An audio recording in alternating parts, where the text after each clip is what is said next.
Lecture matter ফৌজদারি মামলার ধাপসমূহ। Criminal cases stages. 1. মামলা দায়ের। ফৌজদারি মামলার দায়ের দুইভাবে করা যায়, থানা বা আদালতে। ক্ষতিগ্রস্ত বা সংক্ষুব্ধ ব্যক্তির দ্বারা মামলা দায়েরের পর পুলিশ তদন্ত শুরু করেন। 2. তদন্ত। মামলার তদন্ত। এক্ষেত্রে পুলিশ তদন্ত পরিচালনা করে প্রতিবেদন দাখিল করেন। পুলিশ অভিযুক্তকে আদালতের আদেশের ভিত্তিতে কিংবা গুরুতর অপরাধে যুক্ত হলে আদালতের আদেশ ব্যতীত গ্রেপ্তার করেন। 3. অভিযোগ গঠন। অভিযোগ ও শুনানির সময় অভিযুক্ত ব্যক্তি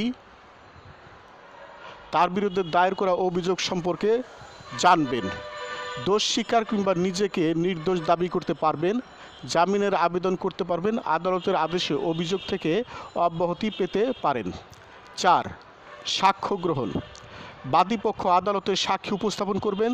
আত্মপক্ষ সমর্থনে অভিযুক্ত ব্যক্তির আইনজীবী সাক্ষীকে জেরা করতে পারবেন। 5. আসামি পরীক্ষা। অভিযুক্ত আত্মপক্ষ সমর্থনের সুযোগ পাবেন। নিজেকে নির্দোষ প্রমাণের জন্য নিজের পক্ষে সাক্ষী উপস্থাপন অবশ্যই করতে পারবেন। 6. যুক্তিতর্ক আর্গুমেন্ট। বাদী ও অভিযুক্তের আইনজীবীগণ নিজ নিজ পক্ষে যুক্তি উপস্থাপন করতে পারবেন। আদালত রায় প্রদানের জন্য একটি তারিখ নির্ধারণ করে থাকেন। 7. রায় জাজমেন্ট। অভিযুক্ত ব্যক্তি দোষী প্রমাণিত হলে সাজা হবে, নির্দোষ প্রমাণিত হলে খালাস পাবেন। 8. আপিল। উচ্চতর আদালতে সুনির্দিষ্ট সময়ের মধ্যে আপিল দায়ের করতে হয়।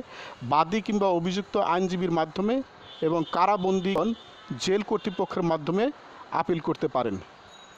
9. আপিল নিষ্পত্তি। আপিল আদালত বিচার আদালতের রায় বহাল রাখবেন কিংবা খারিজ করতে পারেন। রায় খারিজ হলে অভিযুক্তকে কারাগার থেকে মুক্তি দিবেন। রায় খারিজ হলে অভিযুক্তকে কারাগার থেকে মুক্তি দিবেন। তবে রায় প্রদানের আগে যে কোনো পর্যায়ে সকল বন্দীর জামিনের আবেদন করার অধিকার অবশ্যই আছে। Reference: rule of law program, GIZ Bangladesh, গণপ্রজাতন্ত্রী বাংলাদেশ সরকার, যুক্তরাজ্য সরকার এবং ফেডারেল রিপাবলিক অব জার্মানির একটি যৌথ উদ্যোগ। লেকচার সমাপ্ত।